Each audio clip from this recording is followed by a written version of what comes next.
Agradeço ao deputado Mauro Pereira, nosso presidente, nessa tarde de hoje. Saudar aos demais deputados presentes no recinto, aos senhores e senhoras telespectadores que pela TV Câmara nos assistem nos diferentes cantos e recantos desse país, em especial a minha querida Paraíba. Senhor presidente, 2 temas serão pilares do meu pronunciamento hoje.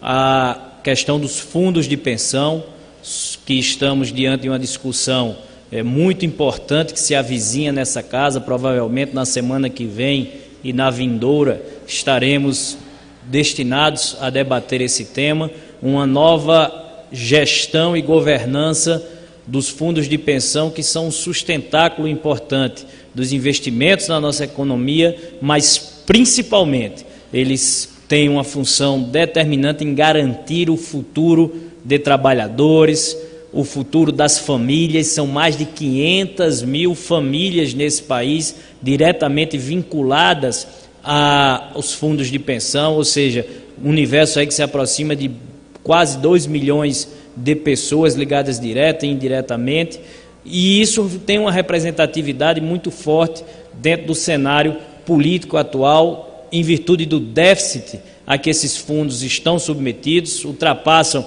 a casa das dezenas de bilhões de reais. No último ano 2015, fechamos com o número de 51 bilhões de reais em déficit. Esse ano, a tendência é que parcialmente já tenha aumentado pelos resultados parciais que temos tido informação, mas com certeza demanda dessa casa um interesse maior no resultado final dessa lei, porque está sendo colocado em xeque o futuro das pessoas que tanto trabalharam para poder ter, na hora da aposentadoria, um pouco de paz, e ao contrário, o que estão tendo agora é angústia, incertezas, e muitas vezes tendo de, na hora da sua aposentadoria, ter de contribuir ainda mais para cobrir um rombo que ficou, e grande parte dele fruto da corrupção. O segundo tema sobre o qual trataremos será a questão da transposição do Rio São Francisco e da solução para o problema hídrico para o nosso Nordeste, especialmente a região do semiárido e do sertão. A obra da transposição do Rio São Francisco, ainda inacabada, é uma chaga aberta no coração do nordestino, do paraibano, do sertanejo, e nós temos que tratar isso com absoluta prioridade. Mesmo diante desse cenário de ajuste fiscal e de cortes de orçamento, não pode jamais a transposição do Rio São Francisco ser deixada de forma secundária, meu caro líder Paulderney Avelino. Então, esses 2 temas, dos fundos de pensão e da transposição do Rio São Francisco, dominarão o nosso debate. Para iniciar, eu gostaria de citar uma frase do livro do Amir Klink, que sobre o seu barco Paraty percorreu as águas dos polos do mundo, e diante dessa experiência ele conseguiu trazer, sem dúvida nenhuma, vários ensinamentos para cada um de nós. E essa experiência tivemos ao assumir a presidência da CPI dos fundos de pensão, que nos legitima os comentários que vamos fazer um pouco adiante. Dizia Amir Klink no seu livro: um homem precisa viajar por sua conta, e não somente por meio de histórias, da TV, dos livros e das revistas. A imaginação é uma forma de viajar, sem dúvida alguma, mas é preciso ir com os seus olhos, é preciso ir com os seus pés, para que possa, por onde passar, reconhecer aquilo que é seu, plantar as suas sementes e lhes dar valor às árvores que dali surgirão, conhecer o frio para desfrutar do calor, e o oposto, sentir a distância e o desabrigo para se sentir bem sobre o seu teto. Um homem precisa viajar para lugares que não conhece, para quebrar a arrogância que nos faz ver o mundo como imaginamos, e não simplesmente como ele é. Aquela arrogância que muitas vezes nos faz professores e doutores daquilo que não conhecemos, quando deveríamos ser alunos e simplesmente ir e conhecer. Pura verdade. O mundo da TV é lindo, mas serve para pouca coisa. É preciso questionar o que se aprendeu, é preciso ir em frente, é preciso ir e conhecer. E foi isso, e essa experiência que na presidência da CPI dos fundos de pensão nós tivemos, sem dúvida nenhuma, um tema árido, de uma regulamentação confusa e que precisava ser estudado e aprofundado para que as mudanças profundas pudessem acontecer. A primeira coisa que se percebeu, meu caro líder Paulderney Avelino, foi que os fundos de pensão estavam inseridos dentro de uma máquina de corrupção para financiar projeto de poder. Na primeira análise superficial se verificou que o mesmo modus operandi que existia no Petrolão, na Petrobras, também estava presente nos fundos de pensão. O aparelhamento das instituições, o tráfico de influência e o desvio dos negócios e investimentos para atender a interesses político-partidários. Só que nos fundos de pensão, quando uma força-tarefa da dimensão da Lava Jato se debruçar sobre eles, encontrará sem dúvida algum um rombo tão grande ou maior do que o da Petrobras. Porque lá nos fundos de pensão era muito mais fácil desviar dinheiro. Vejam só, na Petrobras tinha que se participar de uma licitação, se vencer essa licitação, se executar uma obra, superfaturar a obra, para na margem do superfaturamento tirar o da propina e tirar o lucro do empresário. Nos fundos de pensão não, é injeção na veia, não tem licitação, é um comitê de investimento, é aprovação de um projeto, muitas vezes sem nenhum critério, e que mediante uma aprovação de uma ou duas canetas, ali se determina investimento na conta de 50 milhões, 100 milhões, 500 milhões e até bilhões de reais, como nós vimos em casos como da OAS, da Sete Brasil, da Engevix e tantas outras empresas que, não por mera coincidência, tinham uma relação muito próxima com o governo de plantão.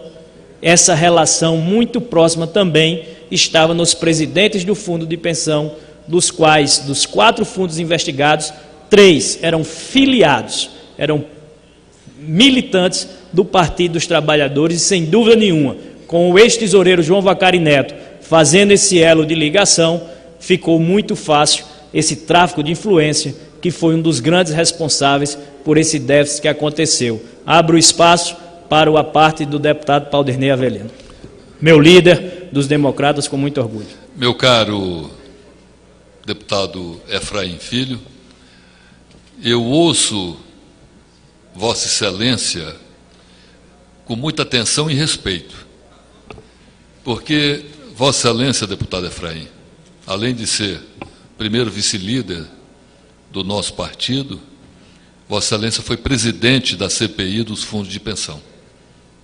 E com a autoridade que lhe confere essa presidência que Vossa Excelência exerceu como poucos, com a competência de poucos, eu entendo que Vossa Excelência está dando não apenas um depoimento, mas uma contribuição para que nós possamos tentar reverter a situação que nós temos hoje. Os apenados são os associados, são os segurados, são os servidores e, sobretudo, os poupadores. Mas também é o Brasil que tinha nos fundos de pensão uma poupança para que pudesse ser investida, senador Mauro Benevides, investida para o bem dos brasileiros. E o que nós vimos é que, ao longo do tempo, dos governos do PT, os fundos de pensão foram aparelhados e serviram de instrumento para que não apenas o partido pudesse ter benefícios de investimentos que não se realizaram, lucros, e em prejuízo dos segurados. E mais ainda, nós entendemos, deputado Efraim, que nesse momento em que temos um projeto de lei complementar, onde nós vamos votar, e possivelmente na semana que vem, um projeto que visa dar condições para recuperar a credibilidade desses fundos, um projeto que trará eficiência e um projeto que eu espero, Vossa Excelência está construindo junto com outros parlamentares, um projeto que visa fazer a paridade, mas também dar eficiência nos fundos de pensão, que nós possamos ter efetivamente resgatados essa instituição, fundo de pensão, como o Previ, que é o maior de todos, como o Petros, como o FUNCEF, e como outros tantos que somam 80, deputado Mauro, 80 fundos de pensão no Brasil inteiro, sejam grandes ou pequenos. E são esses, e para esses, que nós estamos legislando. E com a experiência de Vossa Excelência, com a contribuição de Vossa Excelência, tenho certeza que nós teremos uma legislação melhor, uma legislação mais eficiente, que irá proteger a poupança de tantos milhões ou milhares de brasileiros que passaram a vida poupando para ter uma aposentadoria e ter recursos para continuar tendo, ao longo da sua vida, recursos para uma vida digna. Tenho certeza que iremos, neste momento, que vamos aprovar esse projeto, Vossa Excelência, com a participação que terá, vamos dar ao Presidente da República também os instrumentos para que possamos ter melhores dias no nosso país.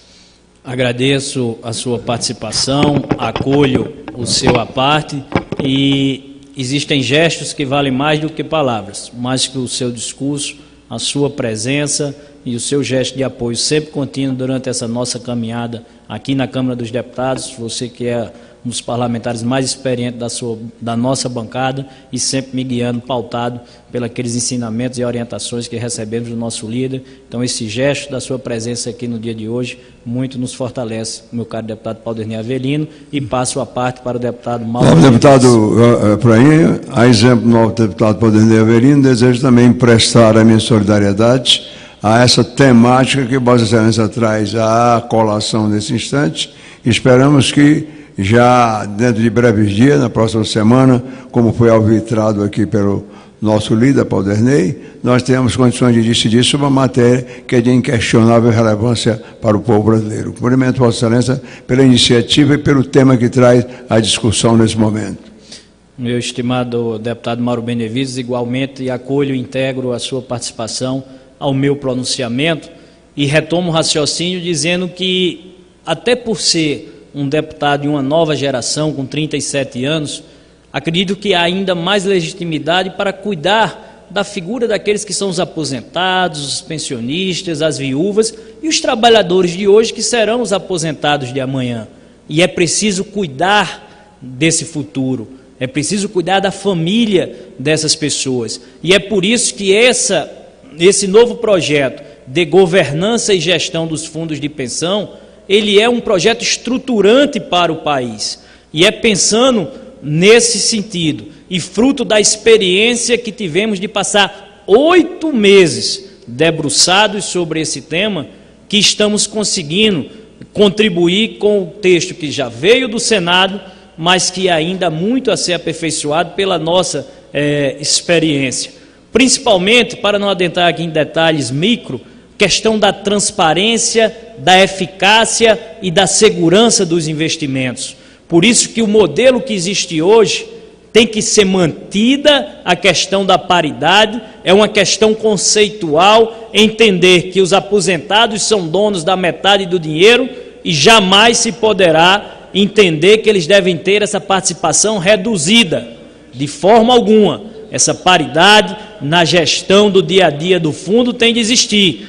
Agora é preciso evoluir e avançar na questão da expertise para os investimentos, porque onde a CPI identificou os desvios, as vulnerabilidades e fragilidades da atual legislação, é exatamente na hora de decidir o investimento. Decisões sem parecer técnico, decisões sem avaliações de risco, decisões totalmente desfundamentadas, que na hora de investigar era difícil até identificar o responsável. Então, na hora de investir, é que é preciso ter regras claras, compartilhar o poder. Não pode a decisão do investimento ficar, como hoje em alguns casos, na mão de uma única pessoa. É o que o mercado chama de operação de Zé com Zé, entre aspas, porque é uma pessoa com uma pessoa. Então, o Comitê de Investimentos, que é uma inovação desse novo projeto de lei, ele vem compartilhar poder. A auditoria interna vem trazer critérios e expertise para a avaliação desses investimentos, e assim procurarmos blindar, dentro daquilo que é possível, de influências externas e do aparelhamento que invariavelmente leva a desvios, como nós temos visto na história política do nosso país. Então é nessa linha que nós iremos nos debruçar, ao lado do relator deputado Marcos Pestana, daquele que foi relator na CPI, o deputado Sérgio Souza, construindo esse tema que é tão caro ao futuro das pessoas. Porque para encerrar esse tema dos fundos de pensão é preciso dizer, a investigação da CPI, que gerou o indiciamento de mais de 140 indivíduos, gestores e ex-gestores dos fundos, operadores do mercado, figuras da classe política, nós chegamos a uma triste conclusão, a de que a CPI e os fundos de pensão revelaram a face mais cruel dos escândalos do PT. Estavam roubando dinheiro dos aposentados. E a gente sempre ouviu que a corrupção, quem paga é a sociedade. Mas pela primeira vez, de forma literal, a corrupção está sendo descontada no contra-cheque dos aposentados. Porque agora, depois de 3 anos seguidos de rombo e de prejuízo, que ultrapassam a casa dos bilhões, a lei obriga o aposentado a arcar com a metade desse prejuízo. Então caiu nas costas dele a conta da corrupção. O carteiro do Postales, o servidor do Postales, teria que pagar 18% daquilo que ganha. Veja só o absurdo, 18% daquilo que ele recebe teria que ser pago para cobrir o rombo do déficit da corrupção, e o da FUNCEF, que é o da Caixa Econômica, cerca de 3%. Não estão pagando mais a partir de agora, porque as respectivas associações conseguiram liminares na Justiça que, reconhecendo o relatório final da CPI, que identificou os casos de desvio e fraude, que não recai sobre os aposentados, servidores, trabalhadores, a obrigação de arcar com esse custo. Então, esse tema dos fundos de pensão é um tema que é importante, é estruturante, e nós queremos construir o futuro baseado na experiência que tivemos agora. Antes de entrar no tema final do nosso pronunciamento, que é a questão hídrica do Nordeste e a transposição do Rio São Francisco, que precisa ser concluído para chegar à nossa querida Paraíba, ofereço o aparte ao deputado Alberto Fraga. Muito obrigado, deputado. Queria parabenizar a Vossa Excelência, dizer que o seu trabalho na CPI o habilita a fazer um pronunciamento competente e com um teor de grande valor para esta casa. Eu acho que quando nós formos votar essa matéria, Vossa Excelência deve assumir a dianteira desse assunto, dessa discussão, porque tem gabarito e tem conhecimento dos casos que aconteceram com fundos de pensão, etc, etc. Portanto, parabenizo Vossa Excelência pelo pronunciamento, e o partido se engrandece muito com as suas posições num assunto tão delicado e que precisa de conhecimento. Parabéns a Vossa Excelência. Agradeço, deputado Alberto Fraga. De igual forma, acolho e peço que seja incluído no meu pronunciamento o vosso aparte, Vossa Excelência, que é também o líder da nossa bancada num tema que me é muito caro, que é a segurança pública, o combate às drogas, à violência.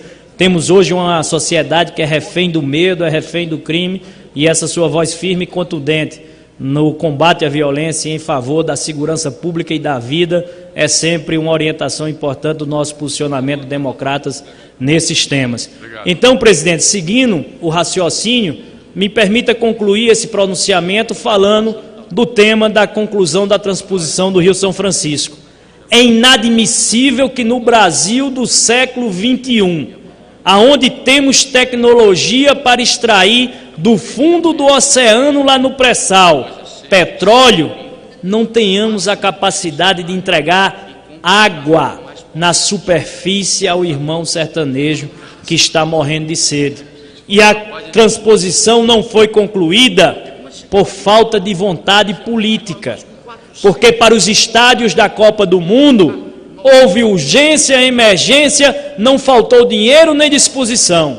Eram 4 turnos de trabalho, manhã, tarde, noite e madrugada. Por que não se tratou a transposição do Rio São Francisco da mesma forma? Porque ela foi, ano após ano, transformada em promessa política que enchia os olhos dos brasileiros, especialmente os nordestinos, na hora da propaganda política do governo, prometendo, enganando, iludindo, e não chegava. O que foi que o presidente em exercício Michel Temer fez? Aumentou em 45 milhões de reais o repasse e fluxo financeiro para que a obra seja concluída o mais rápido possível e segundo o cronograma que nos foi passado pelo ministro da Integração Nacional, Helder Barbalho, nós chegaremos até dezembro com a conclusão das obras e até março com as águas chegando aos primeiros locais do sertão. E a partir daí sim, poder trabalhar o homem do Nordeste, do sertão, do semiárido, que não tem outro arranjo produtivo local que não seja com a água chegando na sua porta, para que ele possa esquecer, às vezes, os pequenos benefícios que sustentam sua vida, para, através do suor do seu rosto, com a dignidade do trabalho, poder colocar o pão na mesa da sua família. É isso que cada um de nós queremos, é essa oportunidade.